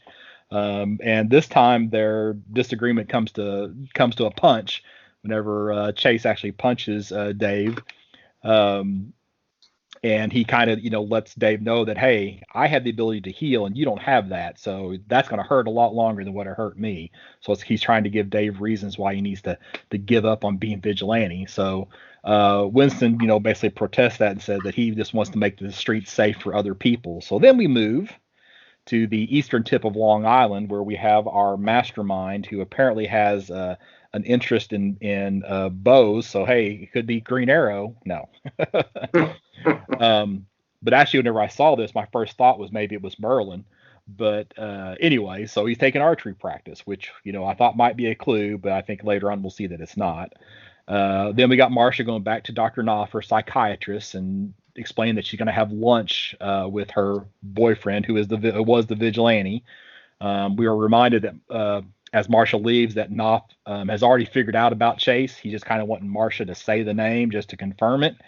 And really the weirdest thing to me about that whole interchange is when we're looking at the patients in Knopf's waiting room, there's somebody there dressed as a clown on the very far right edge. So they have like a clown mask on. Oh my gosh. Really bizarre to me. So yeah, painted like a clown. I don't think that's a patient. I think that's a portrait on the wall. Oh, Oh, you are correct. Okay. It was so much the edge. I thought it was maybe that guy with the blue leg. No, it could. Yeah, the staging isn't very well done there, and especially with the angle. But yeah, I think that's a picture on the wall there. Okay. Again, you are correct. But again, why is there a portrait of a clown in the waiting room? Especially, when the Joker is so well known. That would probably give people nightmares. So anyway, we're back at the precinct, and we learned that Lieutenant Stein did not report back in for work after he was held hostage. Stein instead went to upstate New York, looking and actually finding some additional clues about the shooting of Judge Wells, and the clues include more blood samples and actually one of the bullets. Now, Chase apparently forgot that he was supposed to have lunch with Marcia because he's on a bender, and Marcia comes in and finds him drunk in his chambers. And it's kind of humorous whenever Chase starts to run. Marcia thinks that he's running away from her, but he's just running to the toilet to puke. So then we go to a fitness club, and we see someone leave. And then after they leave, of course, they've left a bag inside. And after they leave, they kind of hang around and wait. And I get the feeling that they wait for like a very extended period of time. It makes it feel like it's probably hours that they're outside waiting for something to happen. And then suddenly the club blows up, and then this bomber walks away, claiming to have done the Lord's work, because I'm sure that the most vile place in New York City at this time was a fitness club. Which, we'll see in the next issue. There were some other places he could have gone that probably would have been more appropriate. But anyway, Vigilante is back with, now I had his name down as Bates. So he's back with Bates. His last name's Bates. Yeah. Okay. Paul's Bates. Okay. All right. So he's out there with Paul's Bates. He's one of the gang leaders outside of a parking garage. They are trying to figure out how they're going to go in to go after this guy named Bromley, and the Vigilante basically decides to go in on his own. So Vigilante starts interrogating Bromley, and Bromley is actually shot in the head and killed by the female companion that was with Bromley.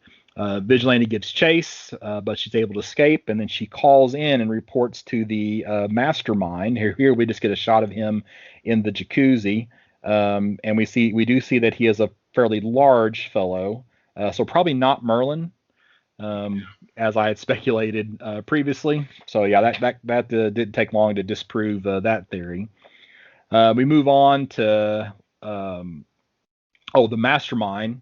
Hints that he's going to start bringing in specialists to handle Vigilante. So we don't see that in any of these issues. So apparently, sometime in the near future, we're gonna get to some of those specialists. Next, we find this borderline suicidal Chase lamenting all of his problems as he stands on the Brooklyn Bridge. But then basically says, "Well, even if I jumped, I probably wouldn't die. So that would just be embarrassing. So I'll not do that." And then back at the precinct.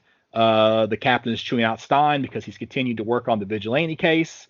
And then when we get this figure who is the returning Captain Hall, who apparently the reason why we haven't seen him in a while is that he was on a medical leave. And he is back now to handle the new Vigilante squad. So anything else you guys want to add for 32? Yeah, I want to go back to the scene where Chase and Dave are kind of having it out in Chase's chambers. So I'll just read the dialogue here. This is Chase talking to Dave.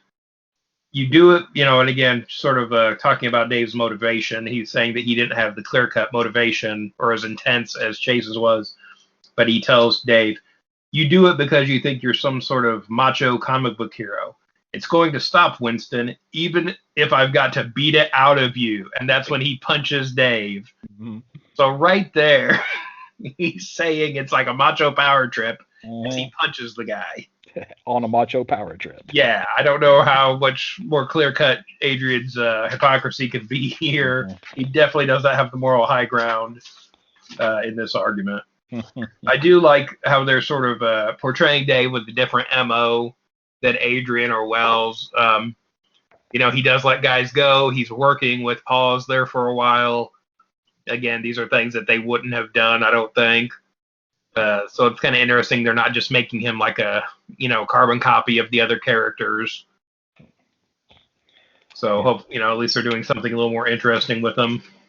And yeah, that fitness club, it is totally the 80s at this point. That's right. I was just going to talk about the leg warmers and the Jane Fonda outfit. Yeah. Jazzercise. I was going to say that next page after the explosion, I don't know about you guys, but anytime I see a panel with the World Trade Center, it causes me to at least stop and look at it because, just the significance of it. I didn't have anything else, I'm glad to see Captain Hall back. Yep. Well, if you want to stop in your tracks with some portrayals of the World Trade Center, check out the Hex series from the 80s where it's Jonah Hex in the future. Yeah. And there's a future Batman story in there with a pretty significant part with the World Trade Center in there. I just wanted to, at the end of this issue, we've got a Watchmen ad in here with a sort of Rorschach character shot there with one of his quotes from the book in it. Just kind of neat seeing that in here. All right. Well, cool. Issue 32 was by the regular artist Todd Smith and Paul Cooperberg doing the writing. Issue 33, we do have a guest penciler, Chuck Patton.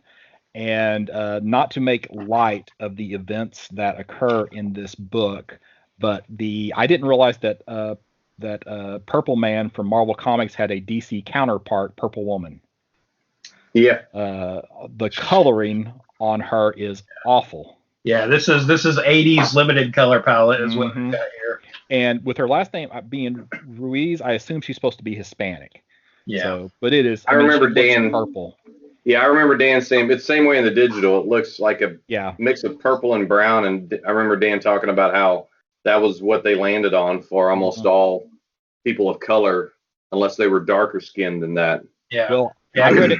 I read digital first, and then I thought, okay, that has to just be bad digital coloring. I went back to the print copy, same way. Yeah. Yeah, and if on that opening page where you first see her character too, if you look behind her, there's the guys sort of staring at her. There's an African American guy behind him who is brown. Mm-hmm. You know, like literally the color brown. And again, I think, you know, they just had a limited color palette back then. I feel like I can't imagine this was anybody's first choice for a skin tone. I think this is just a compromise of like, what's a shorthand we can use to distinguish, you know, the skin tones. And I think they should have. And I think they've learned over the years that they don't have to. I mean, the nuances in skin tones among all races are very small. Yeah, and you can go by the name alone to know that they're of Hispanic descent. But again, we're also dealing with digital coloring now in modern books, so you don't have these limitations that you had back then. Again, Middle Eastern characters were colored about the same tone as this too back then. I think what makes it worse for me is that her right arm is overlapping the guy's suit behind him, and it's the exact same color. Oh my gosh. Yeah, it's the same color purple. Yeah. Yeah. So it's also, well, again, we were just, you know, brought up that Watchmen ad. Again, the sort of gray prison suits of Watchmen were a very similar tone to that too. Yeah. Before you move on, Scott, I want to talk about that cover. It's Tom Greinberg. I don't know if that's his only cover, but it's good. Yeah. Yeah. So this is a somewhat disturbing issue of Vigilante. So we were introduced to a new villain who basically is a rapist, and he is following unsuspecting women. He apparently likes to rape women in elevators. So apparently we learned later in the issue that there's been at least 5 instances, and I think the majority, if not all of them, were taking place in elevators, and 3 of the 5 took place in one particular building. So he follows her into the elevator, hits the floor below her, and then stops the elevator, pulls out a knife. We kind of leave that scene, head over to Kennedy Airport, where Vigilante is in the middle of a gunfight with some of whoever the masterminds behind all this is, some of his men. And they basically hijack a helicopter, and Vigilante pulls the pilot out, and the helicopter crashes into a fuel tanker. Back to our opening scene where we have the aftermath of the rape, where we have the woman still in the elevator, not wanting to leave, and Anne, Dave Winston's girlfriend, is one of the responding officers, and she basically, you know, is attempting to help the woman. Then they go looking for the culprit, and they determine that he was wearing a disguise. So we find the wig and hat and glasses. Next, we get a new villain, and we kind of have these alternating panels. Like the top part is for what we will later learn to be the rapist. The bottom part is some story that's going on with Dave. So the rapist is going to basically a sex shop, and, you know, again, speaking of places for the bomber to have, you know, potentially blown up. That might have been a little bit more obvious target, but he's basically talking about how he's not having his Meads net, and then the Dave in the lower story is meeting his uncle, who basically invites him over to a family meal. Then we basically follow the rapist home, and I guess at this point in the story we don't actually know that this is the rapist. He's just some guy. I mean, it's probably pretty easy to put it together, but he has this very seemingly normal home life. You know, it seems like. Again, I don't feel like that's that big a spoiler. They clearly showed the bomber, you know, after the first attack, and so it's like, who else would this be in the context of the story? You know, we know who Vigilante is, so he ain't him. Yeah, exactly. So now we switch over to the other part of the story on this page is we got Chase conveniently at one of these fitness gyms. So he's working out, being oogled by, some of the girls there that are working out. And while he's jogging some laps, this guy who was the bomber from the previous one is seen walking out, and then there's an explosion in the gym again, and this time Chase, who is running on an elevated track, falls down to the fitness room floor and then gets covered up in a pile of debris. And then we see the bomber once again, you know, claiming to have done the Lord's work. I do want to point out that Chase has a pretty serious sweating problem on these pages. And I don't know, he might want to get that looked at if he survives the explosion. That might be a side effect of his healing abilities. There you go. That's maybe how he gets all the toxins out or something like that. I get why he was wearing gloves when he was doing, the weightlifting, but then he goes on to do his jogging with gloves on as well. Well, they also don't show him toweling off the equipment, which is a big faux pas. Oh, that's a big social faux pas. Especially as he's sweating. That's gross. Yeah. So Dave basically goes to his girlfriend's apartment, and she's there, and she's apparently struggling with the events of the day, because she then reveals to Dave that whenever she was in college, that she had been the victim of a rape. And of course, Dave is basically there to attempt to help her. So we switch back over to the rapist's home, where they're both in bed, and the wife goes to sleep, and the rapist is like, I need to get some needs met, and it's not happening here. So he apparently leaves. Dave, talking to some friends, and I guess the one of the precincts. Actually, his cousin Steve, brother Steve, right? I think it's his brother. Yeah, his brother. Yeah, Steve calls him baby brother. Yeah, okay, thank you. Learns that Anne is going undercover to try to attempt to flush out this rapist. So she's basically going to be bait. And of course, now that Dave knows, what happened in her past, that, makes him concerned. So we then proceed to a high rise, and we see a blonde-haired woman with glasses proceeding into an elevator with a janitor outside, keeping a very close eye on the woman as she heads to the elevator. Well, the woman gets in the elevator to see a man in a motorcycle helmet. I guess we're supposed to initially think that the janitor might have been the rapist, but in fact, inside, the rapist is the one that was already there with the helmet on, pulls out a knife. And it was Dave, who was disguised as the janitor, pulls on his costume, and then dives down the elevator shaft to the elevator that has stopped just a floor or two down. Whenever the vigilante gets into the elevator, basically the rapist takes Anne as a hostage, backs out of the elevator, and Anne, being trained, and of course at this point she's lost the wig and the glasses, so the guy realizes that, hey, this is probably a setup, so he's convinced he's going to kill her. Anne flips the guy to vigilante. They exchange blows, and actually, because the vigilante doesn't have any superpowers, he's just a regular guy. The guy gets an upper hand on Dave and pursues Anne. Vigilante is able to pick up Anne's drop gun and shoots the rapist, and then Vigilante then basically turns himself into Anne, saying there are still 2 bullets left in the gun. If you want me to take me in, I'm not going to fight you. And then she basically thanks Vigilante as he leaves, and that is the end of the issue. I don't know about you guys, but I don't care if you're a man or a woman. If I walk into an elevator and there's some guy in there with a helmet on, a motorcycle helmet, I'm turning around. There can be nothing good about this person wearing a motorcycle inside a building at night. Right. Yes. Yeah. You're definitely not turning your back on the person, that's for sure. No, I'm slowly backing out of the elevator. Hey, and on the last page, you mentioned the Sienkiewicz cover for Batman 400, and guess what there's an ad for? Batman 400. Oh, really? That's the Sienkiewicz cover. Yep. Man, all our topics just tied right into each other tonight, Right. didn't they? Yeah. Yeah, and as far as Dave sort of dispatching the rapist here, he doesn't just shoot him; he kind of blows him away here. Like there's Yeah, three three pretty clear serious, shots. and he Yeah. knocks him off his feet. And Yeah, he may be a regular guy, but he's a good shot. yeah, and again, this feels like we're not dealing with the code anymore, kind of page here either. You know what I mean? The way this is presented. Right. We have to assume that because now Dave's got a scar on his face from the knife wound to him. I can't imagine that Anne's not going to pick that up in a future issue.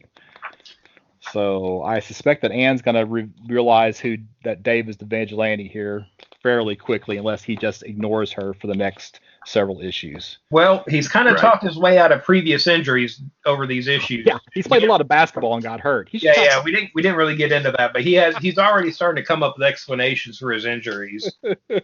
So, that may not be as big a factor, but we'll see.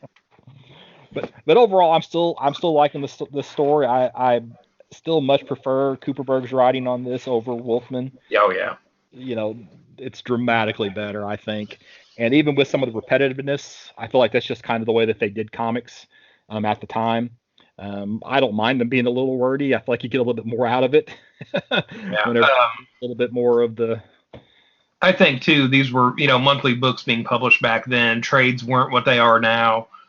I don't think you were meant to read them in big chunks like we are necessarily. So I think the repetitive nature is just sort of establishing, the subplots and the sort of storylines going on. It's just good to have those reminders too of the important points. I think that's all fair. That's all fair. I just seriously, I mean, and at least that shows if I'm getting aggravated about a certain situation, that shows that I'm at least engaged in the story. Yeah. Whether it's me, saying, you know what, Chase, you need to tell Winston, you need to tell Chase to go jump in a lake or whatever. At least that shows, okay, even if it's kind of annoying, it's keeping me engaged. Like I'm watching The Mandalorian, the new season of Mandalorian, each week, and I'm not skipping the recaps at the beginning of those episodes. It's nice to see the little reminders about, oh yeah, that happened. Why did they show that droid in this little recap? Oh, because he's going to play a part in this episode. So right. Yeah, and again, if this were a book being published now, yes, I think it'd definitely be appropriate to call them out for the repetitiveness. But yeah, I think back then, it's a little more forgivable than it would be now. Yeah. I think, we've maybe lost a little bit, and that may be why some people, you don't have a lot of new people coming to comics because it's kind of hard to get in. Whereas any issue that you read back then, you could pretty much pick up what was going on because they told you what you had to know in that issue. Well, I will say the other side of that too is we are living in the age of the internet, which I did not have when I was getting into comics and trying to understand what Crisis on Infinite Earths was. But now all you got to do is hop on Wikipedia to figure out what's going on or what the status is of various things. So I think there's another side to that. I mean, it's a valid point, but I think there's also another side to that argument these days. But yeah, so we want to rate these issues, give them a grade. What we thought of. I'm still very fine. Again, I like the Cooperberg writing, and I would far with the Wolfman writing if we had just said we were gonna. If I would have quit before we were done with Wolfman. But I'm glad I toughed it out. So yeah. Mike, what about you? I'd say I'm just gonna grade them all as one, somewhere between fine and very fine. It's enjoyable enough, and there's some good art. Some of the art's not as good, but overall, I'm enjoying this last, what was it, 6 issues here. I enjoyed it all. Yeah, I think I'd go very fine with this too. Again, overall, I think the writing has definitely stepped up than what we've had previously. I'm interested to see where they're going with Dave here, how this plays out. And again, so that was issue 33. So we have 17 issues and an annual left. So we're going to be coming into the home stretch here with Vigilante. So I'm sure some people listening are going, thank goodness. Yeah, so we'll have to figure out what we're going to talk about after this. But yeah, it's been a good time overall, I think, kind of looking at this sort of book from back then. Yeah.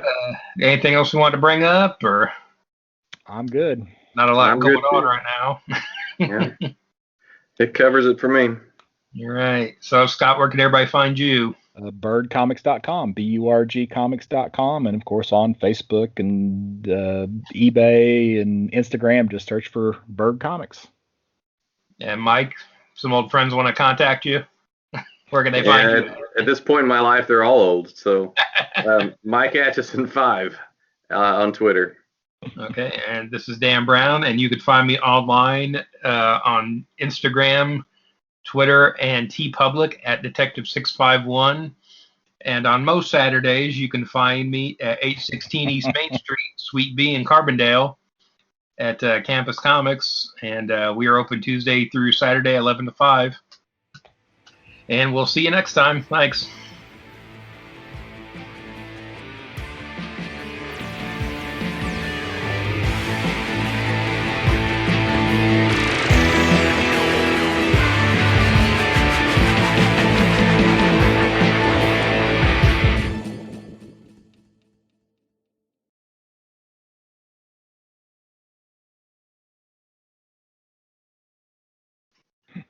I went ahead and pushed record, just FYI.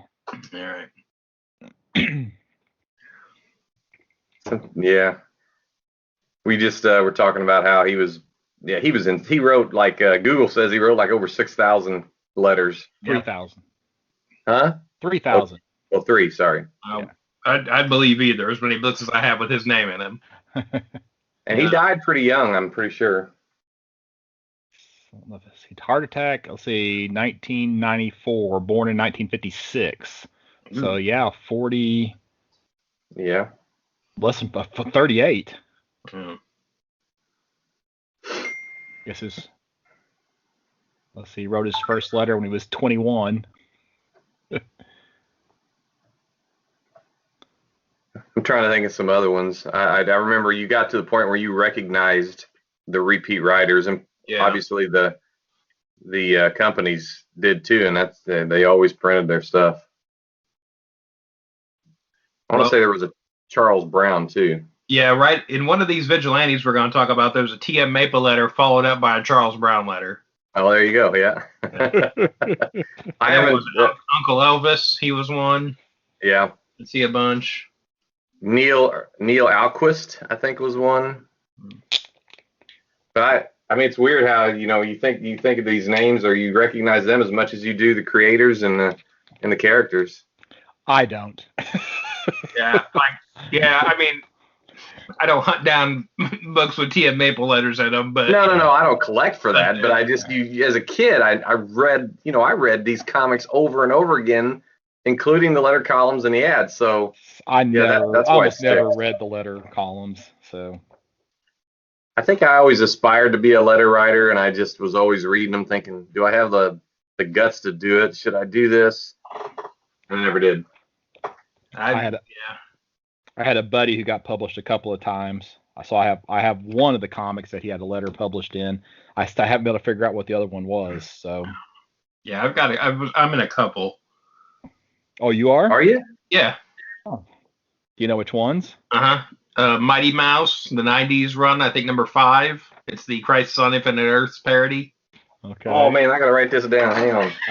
That's what I'm doing right now. I keep a notepad up that way I can make little notes to myself about things I need to track down. So Mighty Mouse number 5. What year was that? Like 1991 or 92 in there. I've had that book before and sold it in my dollar boxes. Let me just. It's either 5 or 6. If you guys are gonna look, let me double check. Well, okay, the Crisis cover. Well, but so yeah, it's the Crisis. It's a 2-part. Homage. Oh, okay. Did you spell your name Dan Brown? No. Yeah. Yeah, it's number 5. Number 5, okay. Where they're, what is it, fighting the anti-Moonitor or something like that, where it's a cow. It's something like that. How old were you in 1991? I was 11. All right. And this book had such poor distribution that I didn't know for 4 or 5 years that my letter was in there when I actually found the issue later on. Nice. And then I've got a classified ad in the Max 25. Oh, The Origin of Mr. Gone issue. that's a pretty low print run, though, isn't it? I don't know. On Max. Yeah, I mean it's toward the end of the run. Yeah. Are there footnotes like about this in Overstreet Price Guide? Probably. I figured it might. Yeah. First published letter, Dan Brown. Yeah. Yeah, no, they were doing free classifieds in the Max back then, so I put an ad in for my mini comic I was doing back in high school. I remember you telling me that. I didn't remember you telling me that it was in what issue it was in, but Yeah. Okay. And how many sales did you get from that ad? I got 0 sales from the ad, but I had a guy contact me about doing pages for him for free. Yeah. That he never sent me a copy of the book. That you did the pages for? Yeah. Oh. And I'm still mad about that. Well, yeah. Do you know what the name of the book was? No. Oh. Oh no, it's Max 26, not 25. 26? Okay. I'd have been salty if I'd tracked down the issue and bought it, and it wasn't even in there. Dan! I'll just start making up random comics There you go. that I can claim to have letters in.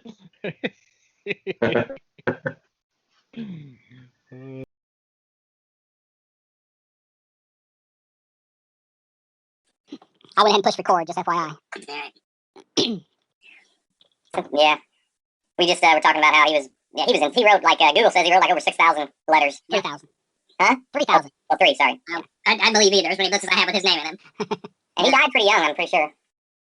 Let's see, heart attack, let's see, 1994, born in 1956. So yeah, 40. Yeah. Less than 38. Yeah. Let's see, he wrote his first letter when he was 21.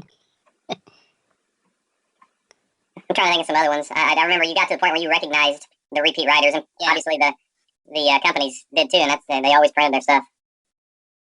I want to say there was a Charles Brown too. Yeah, right. In one of these vigilantes we're going to talk about, there's a T.M. Maple letter followed up by a Charles Brown letter. Oh, there you go, yeah. I was Uncle Elvis, he was one. Yeah. I see a bunch. Neil Alquist, I think, was one. But, I mean, it's weird how, you think of these names or you recognize them as much as you do the creators and the characters. I don't. I mean, I don't hunt down books with T.M. Maple letters in them, but... No, I don't collect for that, but I just, as a kid, I read these comics over and over again, including the letter columns in the ad, so... I always never read the letter columns, so... I think I always aspired to be a letter writer, and I just was always reading them thinking, do I have the guts to do it? Should I do this? I never did. I had a buddy who got published a couple of times, so I have one of the comics that he had a letter published in. I still haven't been able to figure out what the other one was, so... Yeah, I'm in a couple. Oh, you are? Are you? Yeah. Oh. Do you know which ones? Mighty Mouse, the 90s run, I think number 5. It's the Crisis on Infinite Earths parody. Okay. Oh, man, I gotta write this down. Hang on. That's what I'm doing right now. I keep a notepad up that way I can make little notes to myself about things I need to track down. So. Mighty Mouse number 5, what year was that? Like 1991 or 92 in there. I've had that book before and sold it in my dollar boxes. Let me just, it's either 5 or 6. If you guys are gonna look, let me double check. Well, okay, the Crisis cover. Well, so yeah, the Crisis. 2 parts. Oh, okay. Did you spell your name Dan Brown? No. Yeah, it's number 5. Number 5, okay. Where they're, what is it, fighting the anti-Moonitor or something like that, where it's a cow? Something like that. How old were you in 1991? I was 11. All right. And this book had such poor distribution that I didn't know for 4 or 5 years that my letter was in there when I actually found the issue later on. Nice. And then I've got a classified ad in the Max 25. Oh. The Origin of Mr. Gone issue. That's a pretty low print run, though, isn't it? I don't know. On Max? Yeah, I mean, it's toward the end of the run. Yeah. Are there footnotes like about this in Overstreet Price Guide? Probably. I figured it might, yeah. First published letter, Dan Brown. Yeah. Yeah, no, they were doing free classifieds in the Max back then, so I put an ad in for my mini comic I was doing back in high school. I remember you telling me that. I didn't remember you telling me that it was in what issue it was in, but yeah. Okay. And how many sales did you get from that ad? I got 0 sales from the ad, but I had a guy contact me about doing pages for him for free. Yeah. And he never sent me a copy of the book. That you did the pages for? Yeah. Oh. And I'm still mad about that. Well, yeah. Do you know what the name of the book was? No. Oh. Oh no, it's Max 26, not 25. 26? Okay. I'd have been salty if I tracked down the issue and bought it, and it wasn't even in there. Dan! I'm gonna start making up random comics. There you go. Clean up letters.